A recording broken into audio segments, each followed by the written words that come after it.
And welcome, students, as we continue to discuss strategies to keep safe. Today, let's do a little segue and discuss about protecting personal information.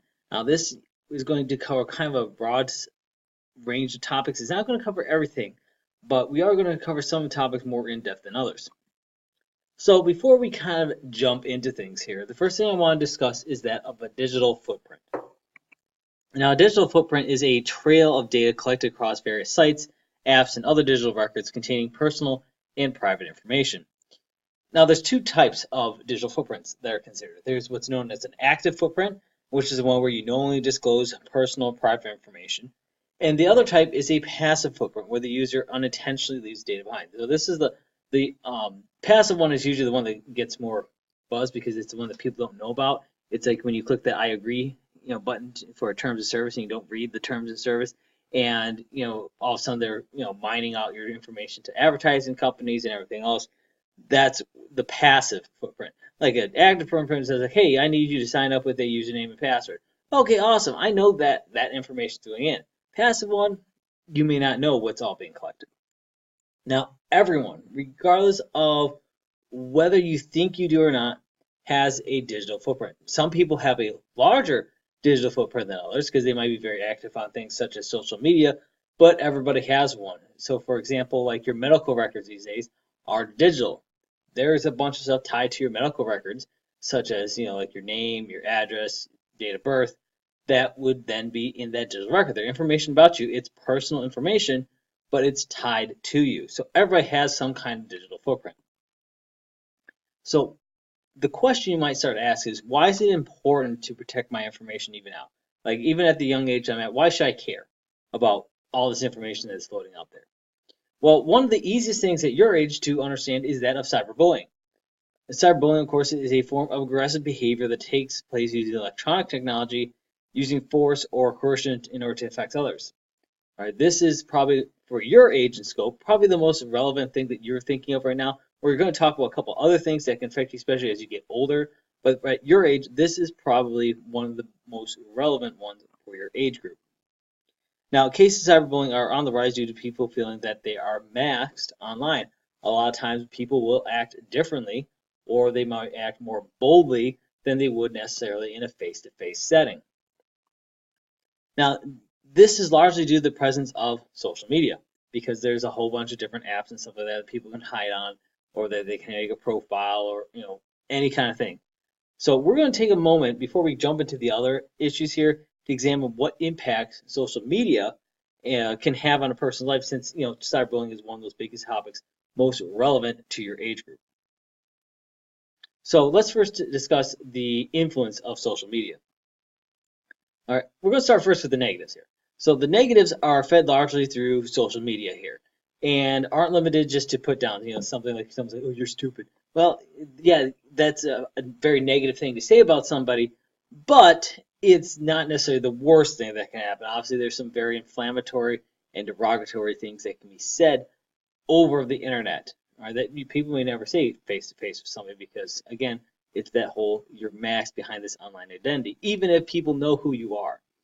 Now, the side effects of this is that the target of these attacks can become miserable and can spiral into depression or even thoughts of suicide in the worst cases. Doesn't always lead to that, but a lot of times it can happen because unlike with a physical interaction, somebody like makes fun of you at school, you go home, you get away from them. With a digital interaction like this, unless you completely unplug yourself from the online world, it's very hard to escape it.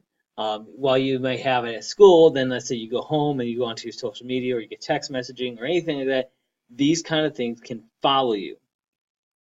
Now, conversely, students can also react violently. So rather than just like spiraling down into depression, they could also react much more violently based upon what's posted on social media. So someone might say something that offends somebody, and they could lash out on social media, or they could lash out in the physical realm because of something that might have been said or done. Now, it's not all doom and gloom. There are also positives that we should discuss, supported by social media around people rallying either a person or a cause. So there are good things that can happen through social media. I remember, it's already been quite a few years, but when they had, like, for example, the ALS ice bucket challenge. That was a thing that spread virally, spread through social media, helped raise a lot of awareness. It was a good thing. Now, one thing that you do need to know is that even though people can rally around an idea or a cause or a person, is that it's a cautious note to note that you don't want to go so far that you don't in turn become a bully yourself. So you might rise to the defense of an individual, like, and say this person is great, this person is awesome, but you don't want to turn around and make that support all of a sudden turn into an attack upon the original attacker. You don't want to sink down to their level. And one thing to kind of note here as we close with this kind of social media influence is don't forget, because we kind of have discussed this already, that businesses, also data mine your personal information for profit through social media. So even at your young age, they're already building a digital profile of your likes, of your interactions, of things that you say, things that you do, what you might buy. Even at your young age, as long as you have some kind of online presence, they're building that profile about you. So why should we right now particularly focus on social media? Well, part of the reason why social media is so big, especially for students of your age population, is several reasons. One is validation. People, regardless of age group, tend to seek affirmation of their opinions. They want to know if they're right or not. Now, social media has the side effect of hypersensitizing our reactions through actions such as things like likes and retweets. We say, hey, this got a lot of retweets. Awesome, it must be pretty popular. Or rather than measuring things through an internal worth, they say, hey, I think this is awesome, I think it's not. You tend to look at external measures. So you look at things like those likes and tweets to say, hey, this is important or this is not important, rather than judging it off of necessarily your own opinion or supporting those opinions with facts and scholarly research. Also with social media, there's a thing known as comparison that happens. We tend to compare accomplishments or things that peers have done and try to measure against them. So for example, if we go back to the likes and retweets example, let's say you make a video, let's say, of some thing that you like. Maybe you just went out and showed a cool bike trick, and you maybe got 20 likes. Well, then your friend goes and does the same thing, and all of a sudden they get 200 likes. And people are like, well, why did I get 20 likes and they got 200 likes, even though it was the exact same thing? So this comparison thing stems out of pretty much two mindsets. So there's the positive mindset where pretty much you and your peers talk about how they're failures and think, well, glad I'm not in this situation. So this is looking at it from a negative side and say, hey, you know what? Something happened that was really bad to that person. I'm kind of glad that didn't happen to me. I'm going to support that person. That's the other side of the coin. You don't just say, well, that's not me. I don't think that's ever going to happen to me, because that's not obviously a positive mindset. Positive mindset is just oh, I didn't do that. I'm glad I made the right choice. So there's a little bit more to it than just saying glad I'm not in that situation. The negative mindset is the peers and you talking with the success and say, why can't I obtain that? So this is like that like situation I talked about. Why can't I get 200 likes versus the 20 that I got? Why did the person doing the exact same thing? Why did that happen? It's this opinion of questioning that goes on because we're comparing. So all of this, obviously, you can see has some kind of impact through social media. The most common things you'll see is things like bitterness. These are negative feelings towards not being liked, or such a person may feel left out or excluded due to the rapid changes in things like status or trends. Misplaced emotions is another common thing that may occur, which is lack of caring about tangible things or real-world relationships. Therefore, attachments tend to exist only to virtual relationships that exist online. So, whether it's through an online gaming community or something else, even though yes, you may be good friends with these people, you might hang out with them regularly, the research shows that those relationships aren't as deep as if you had a physical face-to-face interaction with them. And lastly, we talk about noise. This is rather than reading a full digest of information. We tend not to do that because there's a lot of background noise of things like ads or other website clutter.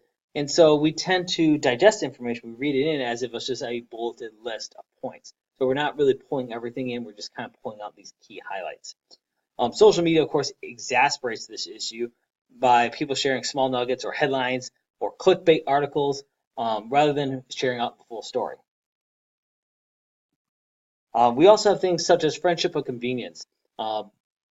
This is where you to learn somebody, we say, hey, I'm just going to see what they've shared on their profile, so you can kind of snoop a little bit about them. Stalking is obviously a very real side effect of this as well. But if we're talking just from the friendship side, you're just like, hey, hey, I see you like tacos. I like tacos. We can be friends. And not quite, right?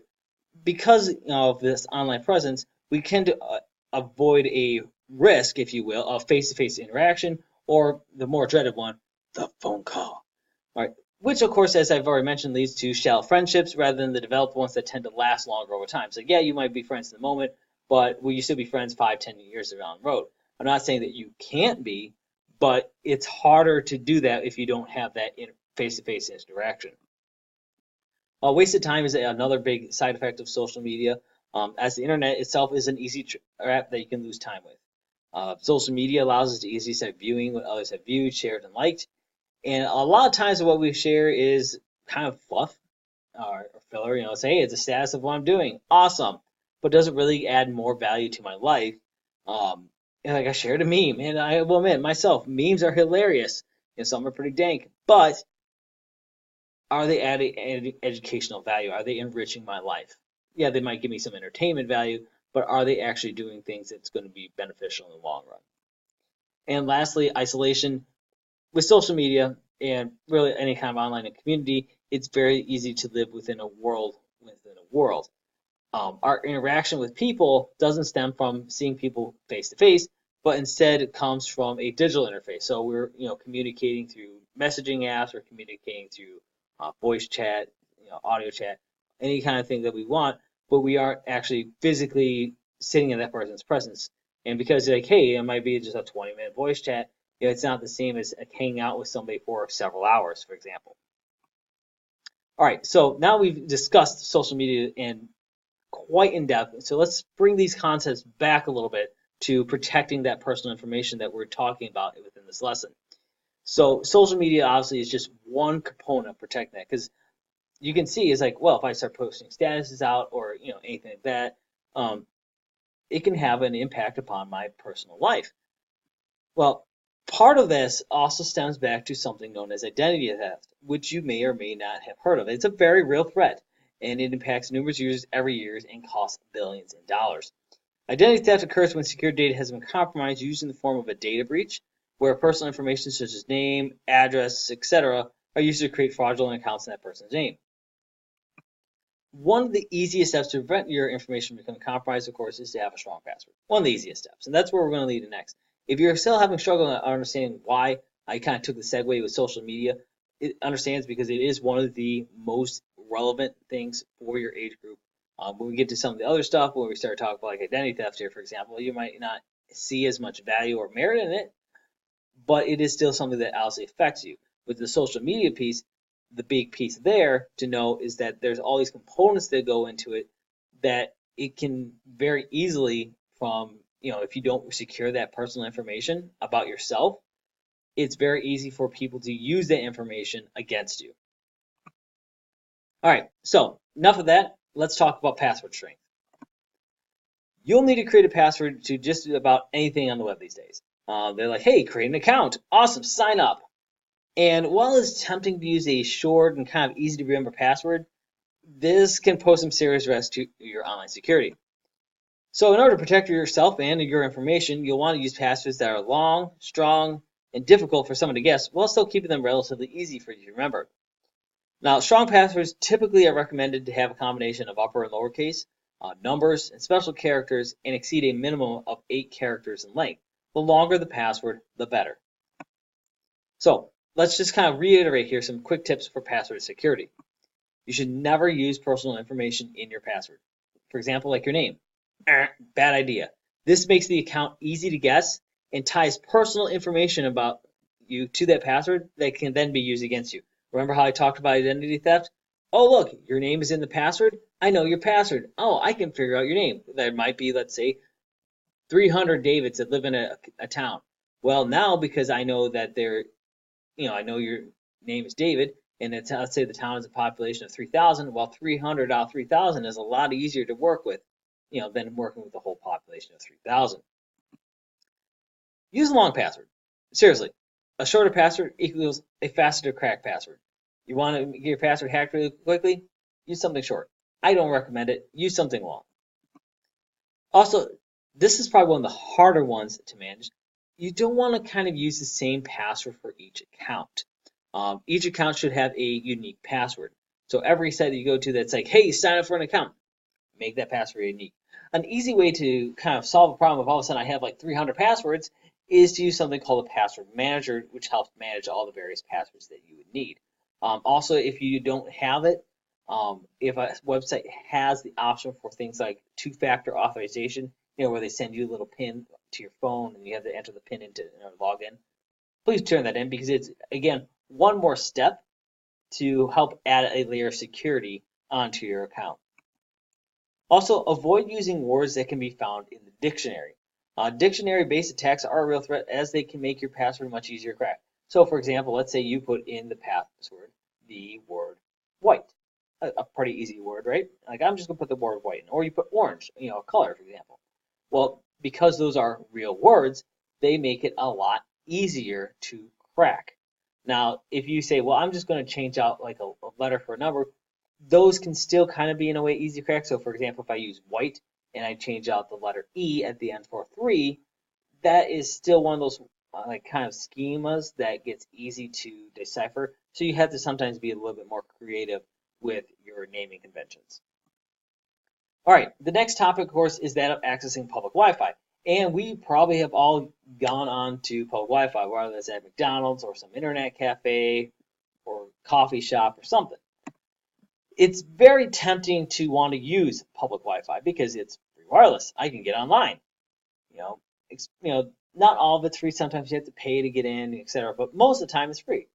And from a data security point, this is actually quite dangerous. It's not a good idea for your personal information to be floating out and about while you're connected to this free Wi-Fi.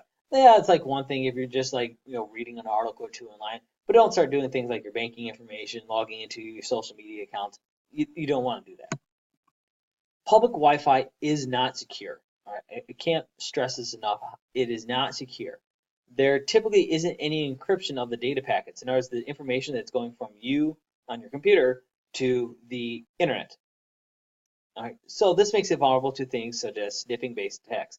And when I say sniffing, it doesn't mean like there's a dog coming up and sniffing your laptop. No, it means that there's some guy or gal sitting off in the corner with a thing. It's a hardware device. It's called sniffer, and it's intercepting those packets before it sends them out, and they are looking at the information passing through.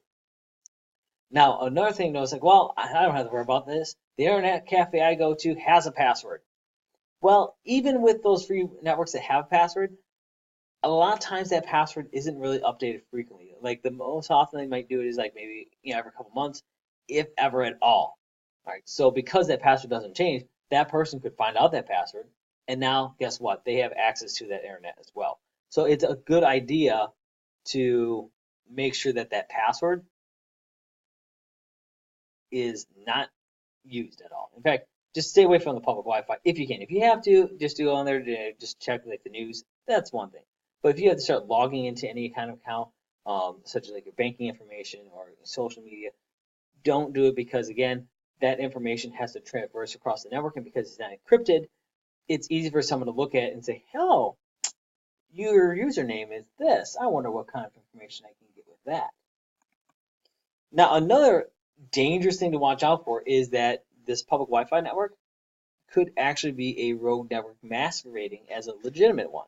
So, a lot of times they might have multiple access points. Well, it's not that hard for someone to stick an access point, name it to something very similar or identical, in theory, to the legitimate network. And people are like, oh, look, it's a free network. I can connect to this, and so they connect to it because, like, let's say the legitimate network requires a password, but then this rogue one doesn't require a password. People are like, well, I don't have to enter a password. It's easy for me. Click. Now, all of a sudden, you're connected to this rogue network, which is actually just transferring to the guy or the girl that's trying to get your information. And lastly, with public Wi-Fi, because these tend to be very open in their nature, you're vulnerable to different types of network attacks or malware attacks that might be traversing across this network because there's no kind of encryption or security that's in place to really prevent these type of things that would normally be going on. All right, we're just going to start wrapping up here as we talk about personal information. Scams. Can't discuss protecting your personal information online without, of course, talking a good old-fashioned internet scam. Advertising, of course, is a legitimate thing. And this can be any form of communication that can be used to get you to think about, want, or buy a product or service. Now, when that information is misleading, it can give the wrong idea or impression. So misleading advertising, it's kind of one of those gray areas. But of course, what it is not is that of scams. Beware of these. These are, of course, schemes or offers that are straight up dishonest. They're not trying to mislead you. They're just straight up a lie. Or, like for example, you go to buy something from somebody, let's say on eBay, and you're like, hey, this guy's got a part that I really need. You send the money in, and you don't get the part. Obviously, you can work with eBay and PayPal and other entities trying to get that money back. But a harder place to get is things like Craigslist, where there isn't necessarily that guarantee. The person just walks off with your money laughing. So you could end up, in the end, finding yourself a victim of a ripoff, which is a fraudulent or swindled imitation of a real product. Maybe it was a real product. Maybe there was no product. These are all things you kind of have to be aware of because a lot of you are, getting to the age where you're going to start looking at stuff online, and you want to start, getting into using those transactions, whether it's having your parent get it or you're getting it yourself. You got to be aware of these kind of things that can happen. Now, often these schemes that go on today, a lot of these like fraudulent ones, have a true end game in mind. And that is to gain access to your personal information, such as your bank accounts. That is their end goal. Like, hey, you gotta give me money. So give me your bank account information. You can, give me that, and I'll be golden. And next thing you know, because now they have access to that information, guess what else? They have access to a whole bunch of your personal information because likely that personal information may be used on other accounts. All right, so there's a lot here to digest today, folks. I know it's a lot to kind of really wrap your mind around, but we're going to wrap it up right here. So we have one more lesson in this unit, and that's going to be dealing with the network side attacks. We kind of talked a little bit about that with the sniffing thing, so we're going to actually explore that a little bit more in depth next time. So I will see you then.